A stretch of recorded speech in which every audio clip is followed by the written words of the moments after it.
আমাদের আজকের আলোচ্য বিষয় একাদশ শ্রেণীর একটি উল্লেখযোগ্য গল্প পুঁই মাচা। এই গল্পটির বিষয়বস্তু অত্যন্ত সহজ সরল ভাষায় তুলে ধরছি। গল্পের নাম পুঁই মাচা। লেখক হলেন বিভূতিভূষণ বন্দ্যোপাধ্যায়।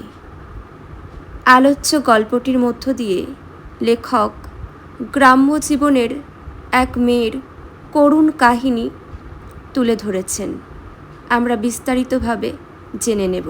দেখো, গ্রামের এক নিম্নবিত্ত গৃহস্থ সহায়হরি চাটুর্যে। তার সাংসারিক ব্যাপারে কোনো মন নেই। তার স্ত্রী কী খাবে, সংসারে তার 3 বাচ্চা আছে, তারা কি খাবে, কি পড়বে, কিভাবে দিন কাটবে, সেই সমস্ত দিকে তার কোনো লক্ষ্যই ছিল না। সাংসারিক ব্যাপারে একেবারে বলা চলে উদাসীন ছিলেন। তিনি রস আনবেন বলে স্ত্রী অন্নপূর্ণার কাছে একটি ঘটি বা বাটি চেয়ে তিরস্কৃত হওয়াটা তো স্বাভাবিক, তাই না? একজন পুরুষ মানুষ হয়ে তার স্ত্রীকে দেখে না, বাচ্চাদেরকে দেখে না, স্বাভাবিক তার উপর তার স্ত্রী তো সর্বদা রেগেই থাকবে। দেখো, তারক্ষুড়ো খেজুর গাছ কেটেছে, তাই একটু রস সংগ্রহ করে আনার ইচ্ছে ছিল সহায় হরির। কিন্তু অন্নপূর্ণা শান্ত স্বরে তাকে আক্রমণ করেন, কারণ বড় মেয়ে খেন্তি যথেষ্ট পরিণত হয়ে উঠেছে। সহায় হরি এবং অন্নপূর্ণার বড় মেয়ে, তার নাম খেন্তি। খেন্তি যথেষ্ট বড় হয়ে উঠেছে। বলা চলে তৎকালীন গ্রাম্য জীবনে একটা মেয়ের বিবাহের মতন বয়স। সেই বয়সেও তার পিতার তার কন্যার দিকে কোনো লক্ষ্য ছিল না।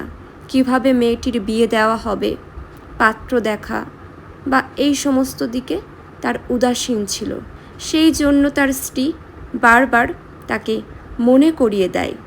দেখো, অথচ সহায় হরি তার বিয়ের ব্যবস্থা না করে রস খেয়ে নিশ্চিন্তভাবে উদাসীন জীবনযাপন করছেন।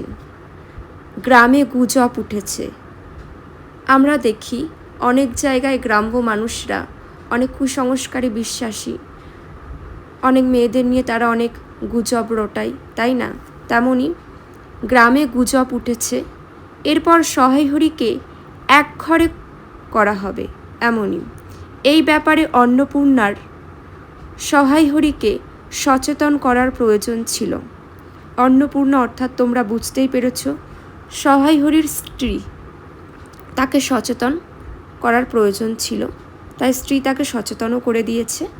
দেখো, এমন সময় 14-15 বছরের খেন্তি তার আরও 2টি বোন রাধি ও পুঁটিকে সঙ্গে নিয়ে হলুদ হয়ে যাওয়া এক বোঝা পুঁই ডাঁটা নিয়ে বাড়ি ঢোকে।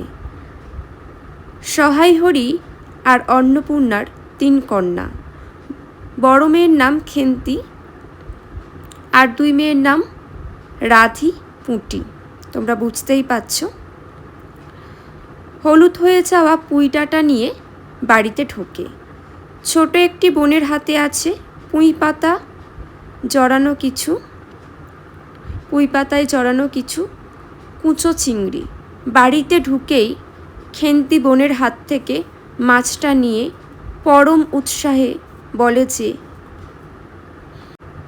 গয়া বুড়ির কাছ থেকে সে ধারে চিংড়ি মাছগুলো এনেছে পুঁই শাক দিয়ে খাওয়ার জন্য। অন্নপূর্ণা এই কথায় আরও রেগে যান। প্রায় শুকিয়ে যাওয়া পুঁই ডাঁটা বাগান থেকে কারা কেটে ফেলে দিয়েছে সেইগুলো কুড়িয়ে এনেছে খেন্তি। তিনি তখনই সব ফেলে দিতে বলেন। লোভের কারণেই খেন্তি তিরস্কৃত হয়।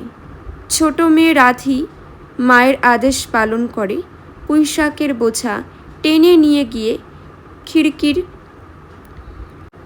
পুকুরে ফেলে দেয়। সহায় হরি কুণ্ঠিত স্বরে মেয়ের পক্ষ নিয়ে কিছু বলতে গিয়ে বাধা পান অন্নপূর্ণার কাছে।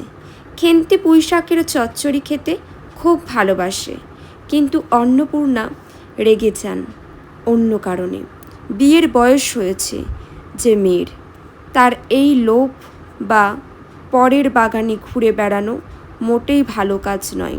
কিন্তু মায়ের মন একসময় তাই বকাবকি করার পরও, যে কটা পুঁই ডাঁটা ফেলে দেওয়ার পরেও পড়েছিল সেইগুলি সযত্নে রেঁধে খেন্তির পাতে দেন তিনি।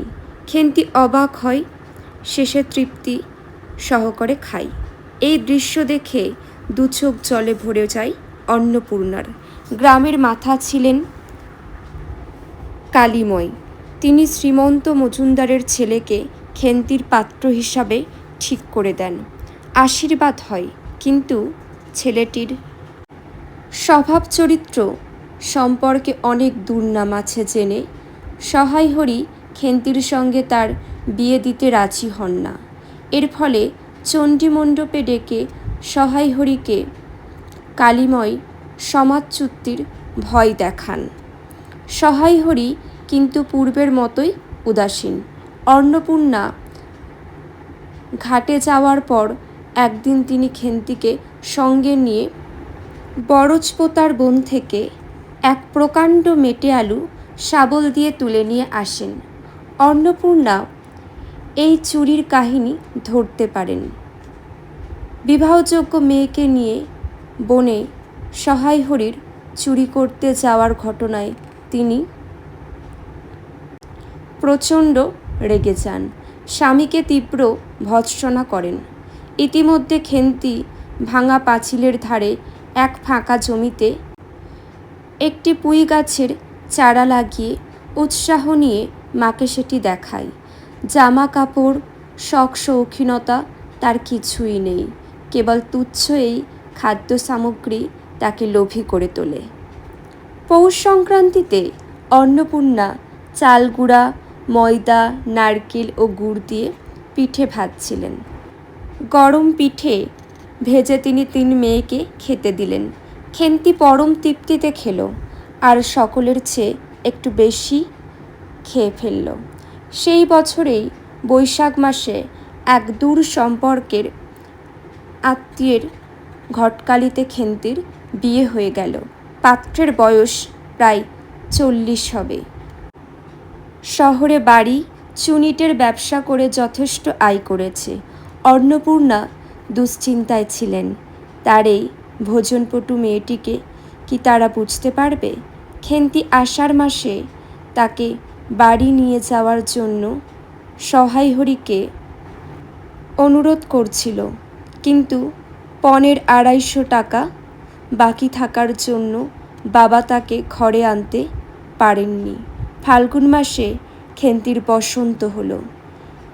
খেন্তির শ্বশুরবাড়ির লোকেরা বাড়িতে খবর দিল না, পরিবর্তে সহায় হরির এক দূর সম্পর্কের আত্মীয়র বাড়িতে তাকে রেখে এলো।